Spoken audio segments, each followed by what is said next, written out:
Yo, what's up? Welcome back to another episode of the SWUS. It is Conference Championship weekend. Got 4 games on Friday night, then we got 5 games on Saturday. Quick announcement. It's been brought to my attention that there's somebody using my name selling betting advice on Discord and Instagram, and they're using my name and picture. It's not me. The only place where you find actually me is on Juice Reel, the Kyle Kirms Juice Reel. That's really me posting those bets. And then in my Discord, the verified green Kyle Kirms in my Discord is me. That's it. You won't find me. Oh, and also I have an Instagram too, but I don't really respond. I don't really use it much. But yeah, so if you see someone with my picture asking you to send them Venmos for betting advice, just know that it's not me. If you want to send them money for betting advice, say just know it's not coming from me. So yeah, I just wanted to clear that up. I mean, is Cooper Rush worth 2.5 points? I would hope Quinn Ewers put up a decent stat line against Arizona State. If he didn't, we have a real problem. You can say the same thing about Creighton. Okay, they had the one good game against Kansas at home. When Toast talks about the kicking market, it's like some earth is flat shit. Andy, true or false, this is going to be a dog walking. Dog walking. This is my dog walking of the day. I think it's going to be very ugly. Dog walking. I think this is going to be ugly. Hey, get the sauce. All right, we're starting off with Conference USA. We got Kennesaw State on the road here. Jacksonville State is the 1 seed, so this will be a home game for them, which is exactly what we saw last year. Jacksonville State hosted the conference championship game last year, and they won. 52-12 was the final score. So Jacksonville State looking to go back-to-back here, back-to-back conference championships here in Conference USA. And the fact that this game's at home, huge for Jacksonville State, because this team's undefeated at home this year. They're 5-0, and they were underdogs in 4 of those games. So they're 5-0 at home, and they were catching points in 4 of them. They won the games outright. So this team has not lost a home game this year. In fact, they've won 11 consecutive football games in this building. You got to go back to August 29th of last year, week 1 of last year. They lost a home game to Coastal, which I appreciated. I was on Coastal -10 in that one. So they lost a home game to Coastal on August 29th of last year. They have not lost a game in this building since. 11 consecutive wins. So the fact that this game's at home, huge for Jacksonville State. And they're playing Kennesaw State in this building for the second time in 3 or 4 weeks here, because these two teams just played in this building week 12. Jacksonville State won that football game 35-26. Now, I remember this game. Final score's a little bit misleading. Kennesaw State was definitely moving the football. They threw 4 interceptions in the game. The turnover battle was 4-0. 4 turnovers for Kennesaw State, 0 for Jacksonville State. Kennesaw State, like I said, they were definitely moving the football. And in addition to that, check this out. So 8 of Jacksonville State's points in this game came on a Hail Mary right before halftime. It was like 3 seconds to go in the second quarter, and they just heaved one up. It was the last play of the half, and it just deflected right into the hands of a Jacksonville State receiver, and he walked it into the end zone, and then they went for 2 and got it. So 8 of Jacksonville State's points were kind of like, they were kind of on a Hail Mary right before half. But Jacksonville State did get the win. I'm just saying the final score, you could probably make an argument that Kennesaw State was moving the ball more fluently than Jacksonville State, or maybe looked like the slightly stronger football team. But regardless, Jacksonville State got the win. They kept their home winning streak alive here in week 12. And what's interesting about this matchup, it was a record attendance in this building. Over 24,100 people attended this. It was a record. The most people that have ever attended a Jacksonville State home football game. And they should be packing this place out. They actually rescheduled basketball games for this. So they just set the record in this matchup in week 12. I would imagine they set the record again. This place should be absolutely rocking. And regardless of the turnovers and the misleading final score there in week 12, we still saw Jacksonville State do to Kennesaw State what they've done to basically everybody all year: run the football. In that week 12 game against Kennesaw State, Jacksonville State had 252 yards on the ground, 6 yards per carry, over 51% success rate per rush. So even though Kennesaw State was moving the football fluently, and even though the final score was a little misleading, Jacksonville State was running the ball in this game. And like I said, that's not a one-game thing. Jacksonville State's 29th in success rate per rush, 19th in PPA per rush. This is one of the most efficient rushing attacks in the entire country, and they might even be healthier here on the offensive side of the ball. So their right tackle, Reggie Jackson, he was listed as questionable last week against Western Kentucky. He actually went through pregame warmups. He was in pads. He was hitting, like he was going through pregame warmups. Ended up not playing in week 14. He's listed as questionable again, but the fact that he went through pregame warmups in full pads, last week. It looks like he was close to playing last week. So I would imagine they're getting their starting right tackle back for this one, Jacksonville State. Also, their wide receiver, Brock Rechsteiner, one of their main receivers, he didn't play last week. He should be back for this one as well. So this Jacksonville State offense a little bit healthier. And honestly, shout out to that corner on Kennesaw State. Caleb Offord is his name. So he was actually taken off the field on a stretcher and rushed to the hospital in this game, week 12. He was rushed to the hospital. We thought for sure he was done for the season. It was a really scary moment. He actually came back last week. He only missed one game. So one of Kennesaw State's main corners, Caleb Offord, he only missed one game. He's back. So Kennesaw State's defense is at full strength for this one, and Jacksonville State's offense should be at full strength in this one. In terms of this matchup, I'm really not seeing any reason Jacksonville State can't run the ball on Kennesaw State again, just like they did in week 12. This Kennesaw State defensive line is very good. It's one of the stronger defensive lines in the conference, but we've seen the run defense kind of fall off here at the tail end of the season. In their last 3 games, they're allowing over 5.7 yards per carry, 48% success rate per rush. You can see in the 7 games before that, they were allowing less than 3.5 yards per carry. So this defensive line was looking really strong, but in the last 3 games, we're kind of seeing them struggle against the run, and you do not want to be struggling against the run when you go on the road to play Jacksonville State, because this rushing attack, we talked about it. So just to give you an idea of how dominant this run game has been. So they have Cam Cook at running back. He leads the entire country in rushing. He's got 1,600 yards rushing. So they have the leading rusher there at RB. And their quarterback, since they made the quarterback change over to Caden Creel, check this out. So they've got the leading rusher in the country at running back. Their quarterback, Caden Creel, has 720 rush yards in the last 4 games. 720 rush yards in the last 4 games. That's the quarterback, averaging 180 rushing yards per game. So you've got the leading rusher in the country at RB, and your quarterback's averaging 180 rush yards per game in the last 4. So I think we'll see Jacksonville State run the ball on Kennesaw State here, just like they did back in week 12, and just like they've done on basically every single defense they've seen this year, especially at home in this building. So I think we'll see Jacksonville State run the ball in this game. Now, on the other side of the ball, we get to the important question here. It's, can Jacksonville State make stops against this Kennesaw State offense? Because Kennesaw's offense is very explosive. It looked very explosive in week 12 when these two teams played. Now, Jacksonville State's starting defensive lineman, Jawan Campbell, he's been out the last 3 weeks. He's listed as questionable. Couldn't find any indication on whether or not he'd be back. Sounds like he might still be out for this one. And we'll start right with the Week 12 game here. Kennesaw State, 46.7% success rate, over 6.4 yards per play. Like I said, they were moving the ball in this game. It was the turnovers that really changed it. Jacksonville State did a decent job against the run, but they could not stop Amari Odom from connecting on throws in this game. And that's what we've seen from Amari Odom. So we had that game against Jacksonville State. Look at the 2 games since then. He's averaging 311 passing yards per game, a 143 NFL passer rating. So Amari Odom was connecting on throws in the Jacksonville State game, and in the 2 games since, he's been connecting on throws nonstop. He's been essentially perfect. Here's the thing. You look at this Jacksonville State pass rush, they like the blitz a lot. In fact, they've been one of the stronger pass rushes in the conference. Now you look at Amari Odom's splits, a 106 NFL pass rating under pressure. That's one of the best quarterbacks in the country. So where's the problem? Well, look at the turnover-worthy play rate. Against the blitz, a 7.6%. Turnover-worthy play rate. Under pressure, 6.8% turnover-worthy play rate. So when he experiences pressure, yeah, he can connect on big plays, but against the blitz and under pressure, he puts the football in harm's way, and that's exactly what we saw in the Week 12 matchup. Odom threw 3 INTs in the game. Then I think Dexter Williams came in and threw a 4th interception. Kennesaw State threw 4 interceptions in that game. So I think if this was me 3 years ago, 2-3 years ago, I would say, hey, in the previous matchup in Week 12, they threw 4 interceptions. If that didn't happen, Kennesaw State probably wins.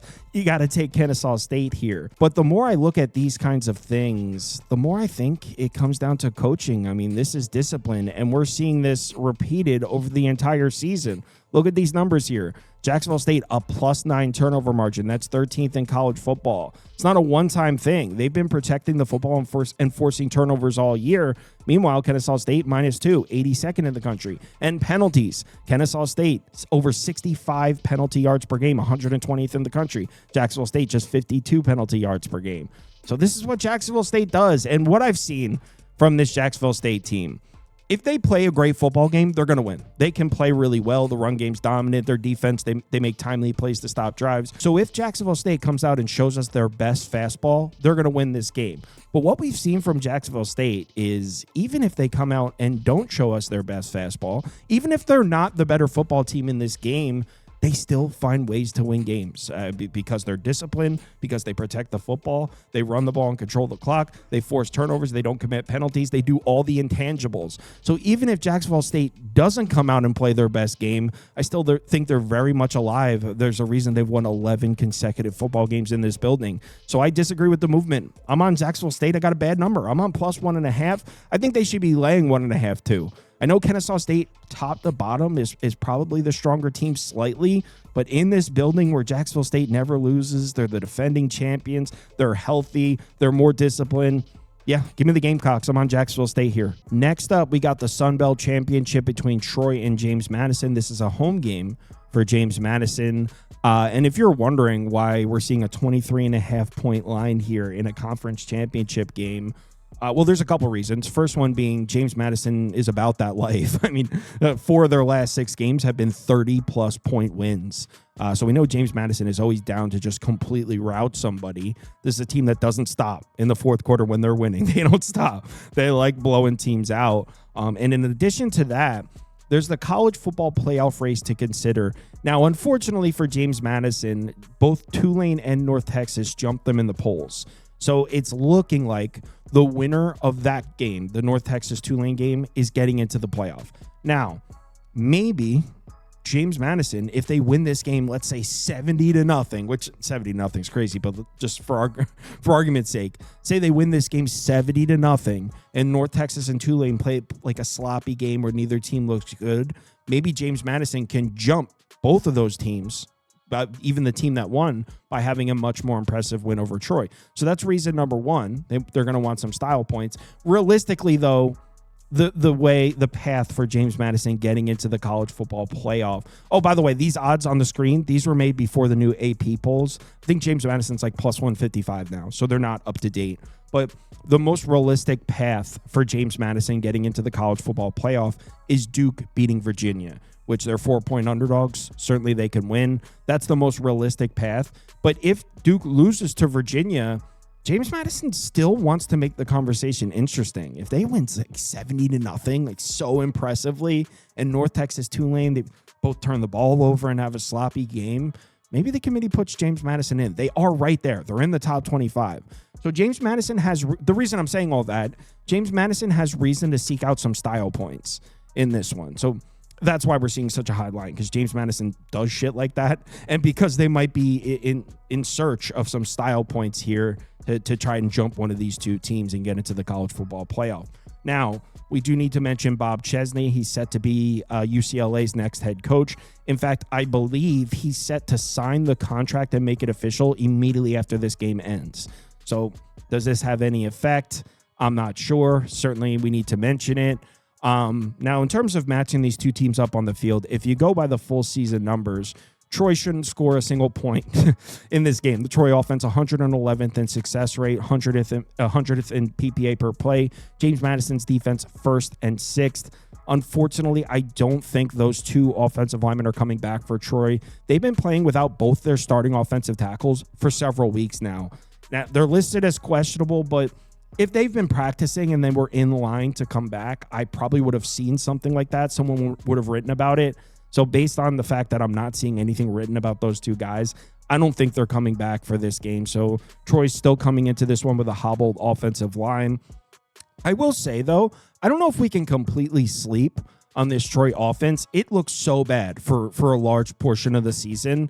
We thought they were done. When they got beat 33-0 by Old Dominion, we're like, all right, Troy's done. It was a nice start, but it's over. Week 13 against Georgia State. That's when Goose Crowder got the starting quarterback job back. Now, he came back from injury in week 12, but Tucker Kilcrease was actually playing okay.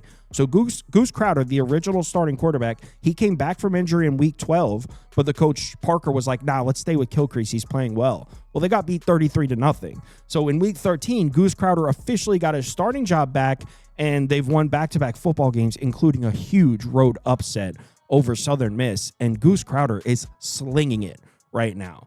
I mean, his last 2 games, he's averaging over 317 passing yards per game. He threw 7 touchdowns in these 2 games, delivering throws from a clean pocket, handling pressure well.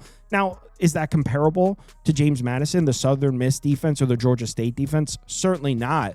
But Goose Crowder got injured, came back, lost his starting job for a second, got it back, and he's been slinging the ball ever since. And this James Madison pass rush, obviously, it's for real. It's arguably the best pass rush in the Sun Belt Conference. They like to blitz a lot, though. Goose Crowder, a passer rating over 111 against the blitz. So maybe there's a path here to Troy giving James Madison some problems here.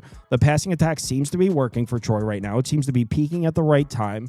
All that being said, I mean, it's tough to compare what Troy's done in recent weeks against Georgia State and even Southern Miss, because this James Madison defense is just such a step above all the other teams. I mean, look at their last 3 games. They're allowing 13.3 points per game, 3.33 yards per play, 23.1% success rate. That's what Ohio State does to Akron.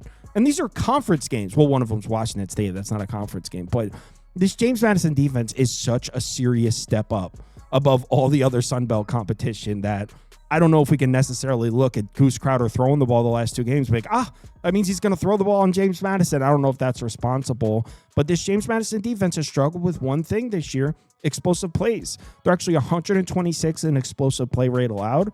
Troy throwing the ball. They've ripped off some big plays this year. James Madison also going to be missing their linebacker, Gannon Weathersby, for this one. He didn't play last week against Coastal. He's the 4th leading tackler on the team. Maybe there's a path. Maybe there's a path to Troy connecting on some big plays in this one. Now, on the other side of the ball, this is where we get to the strength for Troy. 56 in success rate, 57th in BPA per play.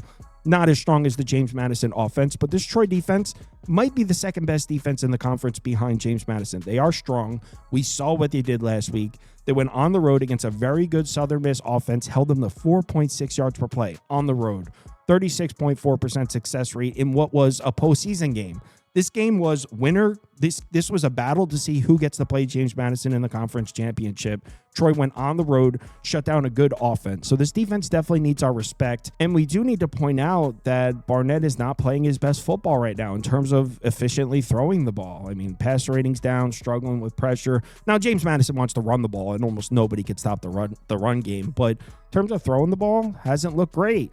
So if it wasn't James Madison, I think 23.5 is too high, and you have to take Troy here. The reason I can't is we've seen James Madison. They're still trying to score in the 4th quarter up 17. They do not care. And in this game in particular, where they might need some style points, they're not going to stop. So this could be the type of game where you're on Troy plus 23.5 and you're down 10 going into the 4th quarter. And you're like, I'm good. 10-point game. I'm catching 23.5. It's the 4th quarter. And James Madison strings together 3 straight touchdown drives. It's that kind of game. They're not going to stop. So I can't take Troy. That would be crazy. I'm also not taking James Madison either. I disagree with the movement. I'm talking about the total. Bet down from 47.5 to 46.5. I understand these are 2 good defenses, but I think Troy could connect on a couple big plays, and I don't think James Madison is stopping. So I actually would go over on 46.5. I also think maybe the weather is in play. We might see some snow, but from what I'm reading, the snow is expected earlier in the day, and it should be done by the time this game starts. I could be wrong on that, but I would go over on this one. I didn't bet this game, but 46.5 feels low. I mean, James Madison could score 21 in the 4th quarter. So even if this is a low-scoring game, I think the over would still be live in the 4th quarter. If the game was like, let's say, 20-10 in the 4th quarter, I think over 46.5 would still be live because James Madison's not going to stop. Look at me over 46.5 for this one. All right, it's time for the cream of the crop here. And what I mean is the American Athletic Conference, North Texas, Tulane, in what is probably a college football playoff game. We'll go through the implications in a second. First, let's give a shout out to Tulane. 4 straight years in the conference championship. This will be their 4th consecutive trip to the American Athletic Conference Championship. They haven't won since 2022, though. They beat UCF. That was right before UCF went to the Big 12. And then in 2023, they lost to SMU, who then left for the ACC. And then last year, we all remember it, they got their ass beat by Army in a game where I had Tulane, and they got their ass beat by Army in that game. Oh, no, wait. I don't think I had Tulane in that game. I can't remember, actually.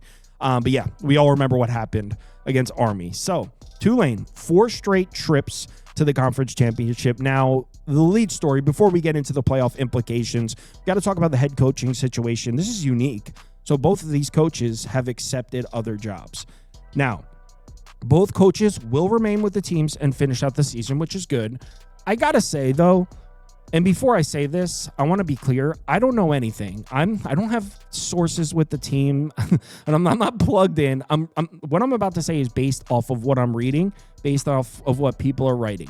It seems like Eric Morris is a little bit more invested in the rest of the season. And again, I don't know shit. So if you're a Tulane fan or you're a Summerall fan, I'm basing this off of what I'm reading. I'll explain my rationale now. So when I search up John Summerall and I'm trying to get a feel of what's going on with Summerall, what's going on with Tulane, everything is Florida.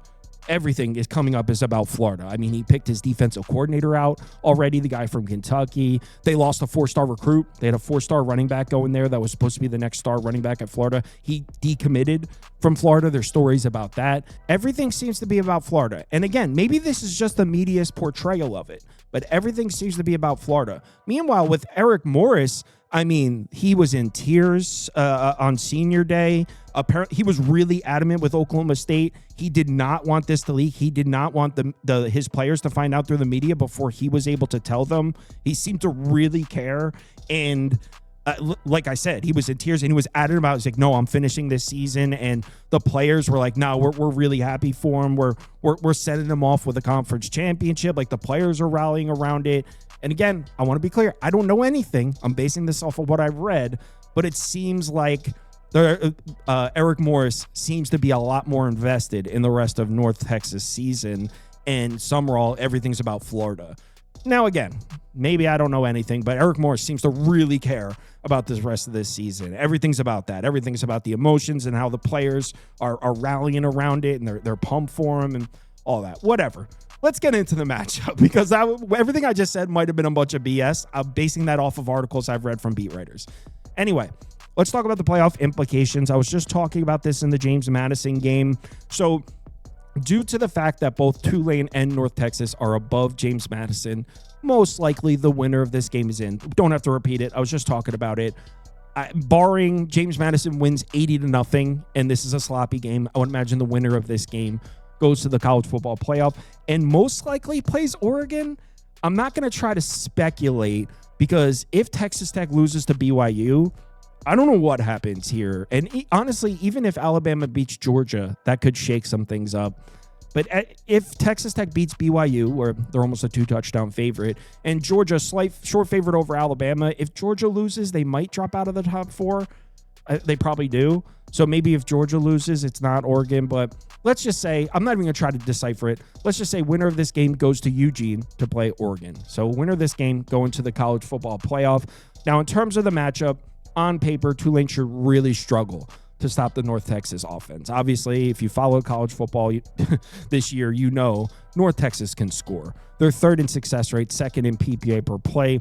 Tulane's defense is dealing with a couple injuries right now. Edge rusher Gerard Henderson is out for the season. He's been out since week 11. Also, their starting safety, I don't know what's going on with him. His name's Jack Chiencho. Sorry if I'm saying that wrong. Jack Chiencho. He's second on the team in tackles. He's listed as questionable, and I'm not sure if he left the game injured last week. He only played 27 snaps. Couldn't find anything on it. So their safety and second leading tackler only played 27 snaps last week and is listed as questionable.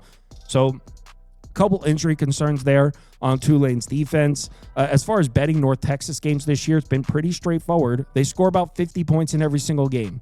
They're 10-2 against the spread, 9-3 to the over. So betting North Texas games have been pretty simple. Bet North Texas, bet the over. 10-2 against the spread, 9-3 to the over this year. Drew Mestamaker leads the entire country in passing. Not the conference. He leads the entire country. Look at his last 6 games. He's averaging in his last 6 games over 375 pass yards per game. Over 375. He's got an average pass rating in his last 6 games of 135.1. That's absolutely crazy. That being said, we do have to consider the opponents. North Texas has been pretty fortunate when it comes to the schedule. UTSA, not a great defense. Charlotte, worst team in the conference. Navy, worst secondary in the conference. UAB, one of the worst defenses in the country. Rice, not a good defense. Temple, not a good defense. So they've played pretty much the worst defenses in the conference over the last 6. If you rewind back to week 7 when they actually saw a strong American Athletic defense, South Florida, that game was at home. Mestemaker threw some picks. He had a 74-2 passer rating in the game. He looked a lot more human when he actually saw a good defense. So North Texas offense might be slightly overvalued due to the fact that they haven't played a good defense in like 2 months. So we do have to consider that. But I mean, this is North Texas, and they're probably going to score points because they always do. I will say, weather, I think, favors Tulane. I'm not 100% sure what's going on with the weather, but it looks like there is a chance of rain, and that would definitely favor Tulane. North Texas wants to play a fast-paced, run-and-gun type of offense with Mestemaker slinging the ball all over the field. Rain definitely favors the Tulane side. So if it's going to rain, that definitely helps Tulane out. Now, it's North Texas. It's not like they can't run the ball. They can run the ball, too. So it's one of the most explosive offenses in the country. Just because it's raining doesn't mean they're not going to be able to score. I'm just saying rain would favor the Tulane side. But because when it comes to a downhill run game, a sloppy, that type of football game, definitely favors Tulane. I mean, Tulane's been very strong up front. In their conference games, they're allowing less than 2.9 yards per carry. They've been very strong against the run. So if it's by some chance a slop fest, definitely favors the Tulane side. But again, it's North Texas. You can't count on this offense just being shut down because they've been too good. Now, when we get to the other side of the ball, though, this is where I really start to worry for North Texas. They are better than they were last year, without a doubt. They were one of the worst defenses in the country last year. They brought in Skylar Cassidy, the defensive coordinator from Sam Houston. No question it's better. They're 74th in success rate and 69th in PPA per play. But this is still not a defense I trust to go on the road in a big game and make stops. I mean, they've had a pretty fortunate schedule. They're also dealing with injuries. Their linebacker and one of their leading tacklers, Shane Witter, he's out for the season. He's missed the last 4 or 5 games, I think it is. He's been out since November 1st, actually. Their edge rusher, Bryson Hayes, he's missed the last 2 games. He might not play in this one. Their main defensive tackle, Sadiq Clements, he didn't play last week. He's listed as questionable. Now, they did get their safety, Quentin Hammonds, back. He came back from injury last week, but this North Texas defense, not only is it not great, and I don't trust it, but they're also dealing with injuries right now. And specifically, look at their numbers against the run. In their last 9 games, they're allowing over 5.5 yards per carry, over 242 rush yards per game, 50% success rate per rush. Now, this Tulane offense has not been the most consistent thing in the world. We know Retzlaff has had his ups and downs. The run game has had their ups and downs, but just isolate it. Because remember, Tulane played some really strong games early in the season. They played Northwestern, Duke, Ole Miss. They played some serious Power 4 games early. You just isolate it to just their conference play. This is a good offense. They're averaging over 30 points per game, over 6.69 yards per play, over 46% success rate. Like I said, Retzlaff got off to a slow start with the big Power 4 games early. Northwestern, Duke, and Ole Miss, okay, struggled early. 79-1 pass rating in the first 5. But look at the last 7 games. He's really come around. Early in the season, they were reliant on the run. Now, the offense is more balanced. He's got a pass rating over 102 in the last 7 games. And the truth is, I really don't trust this North Texas defense enough. I don't think they're disruptive enough to knock Tulane off their path. I think Tulane will be able to sustain long drives in this one. They should be able to run the ball. Depending on the weather, they should be able to throw the ball. And remember, this North Texas team, they've always been better at home. Last few years, they did not have a ton of tough road games this year. What's North Texas' toughest conference road game this year? Seriously, look at their conference road games. Which is the toughest one here? Army? They went on the road to Army. Remember, that game went to overtime. The final score was 45-38. They went to overtime against Army. Now you're going to Tulane. Not that I think Tulane's the greatest team in the world, but it's a serious step up from Army, Charlotte, UAB, and Rice. So I think this is a bit of a wake-up call. We haven't seen North Texas on the road against a team like this. The fact that they're laying 2.5 on the road, it sucks because I'm rooting for North Texas. I want North Texas to win, but I don't know how you make them a 2.5-point favorite here with this defense, with those injuries, and especially if there might be weather concerns. I'm rooting for North Texas, so I can't bet Tulane, but I think the move is Tulane. If you're getting plus 2.5 at home, yeah. So Tulane plus 2.5 is my pick. I hope this pick loses. I am rooting for North Texas. I think they're a more fun team to root for. I think it'd be cool to see them go to Oregon and try to score on the Ducks. I think it would be awesome. But yeah, I 2.5. You got to take Tulane plus 2.5 here. All right, last game of the night. We're talking Mountain West Championship and UNLV against Boise State again. Are you kidding me? How did San Diego State not get into this game? We get UNLV, Boise State in the Mountain West Championship game for the third consecutive year.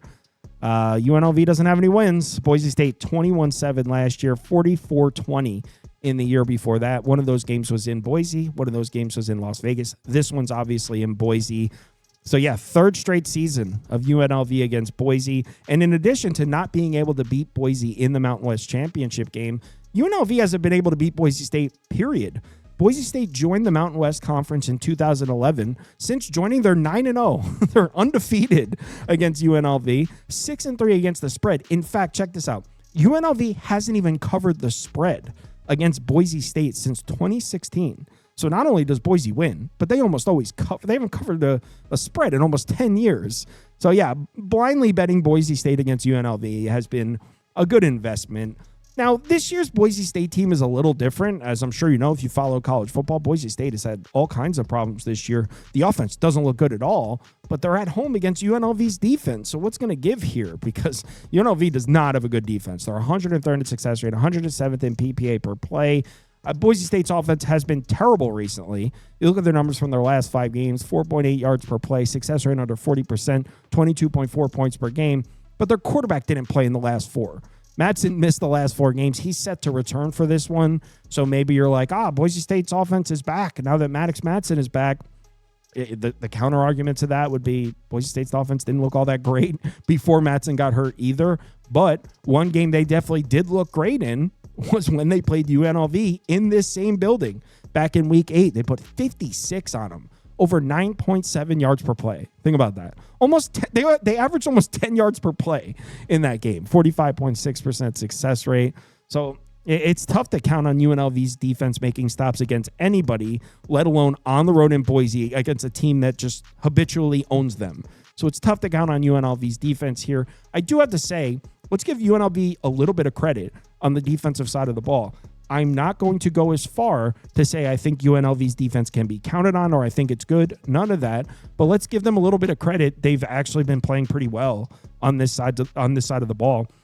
Through their first 8 games, they're allowing over 7.1 yards per play, over 34 points allowed per game, 46% success rate. In their last 4 games, they're allowing less than 16 points per game, 5.05 yards per play, 40.1% success rate. Now, again, I want to be clear here. By no means am I saying, hey, we could trust this UNLV defense. I'm just saying, let's give them a little bit of credit. They've played pretty well in their last 4 games. And yeah, Nevada was in there, but they also played Hawaii in there, and they did a great job against Hawaii's offense, who has looked really good recently. And they also played Utah State in there, who has a very strong rushing attack. Utah State's been a pretty good Mountain West offense. So maybe this UNLV defense is turning a corner here. Remember, this is year 1 for Dan Mullen, so maybe he just needed a couple months to get the defensive system running. So this UNLV defense looks better. Do I think it makes stops against Boise's offense? A little bit of a different question. I think that'd be irresponsible to expect UNLV to play a lights-out defensive game, but I definitely think they could play much better than they played them in week 8. I don't think Boise's offense is very good. I don't really trust it. So I do think UNLV can put out a better defensive effort here against Boise in this one than they did in week 8. And on the other side of the ball, I mean, UNLV's offense is good to go. They're 19th in the country in success rate, 11th in PPA per play. Their quarterback, Calandria, was just named Mountain West Offensive Player of the Year. Jaden Thomas, Jet Thomas, fully healthy, just named first team All Mountain West Conference. He was banged up. I actually think he left the Boise game injured. I'm not sure on that. He got limited carries, but it might have been because they were down on the scoreboard. And then he missed the next game. So I think he might have gotten banged up in the Boise's game. I'm not sure on that. But regardless, he was dealing with an injury. He's back, fully healthy, fully ready to go. Boise State's defense has been the strength of the team. They're 8th in success rate, 36th in PPA per play. But there's one thing they've struggled with.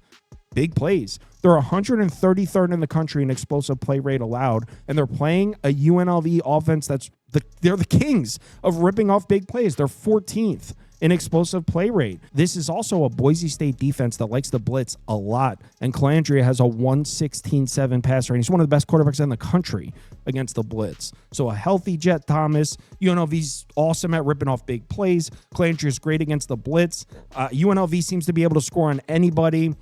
I like UNLV to score here. My pick for this game is UNLV, but I mean, how can you responsibly bet UNLV against Boise? They haven't covered the number against them since 2016. They've never beaten them. They're 0-9. Well, actually, I think they beat them back in the 70s, but they haven't beaten them since Boise State joined the Mountain West.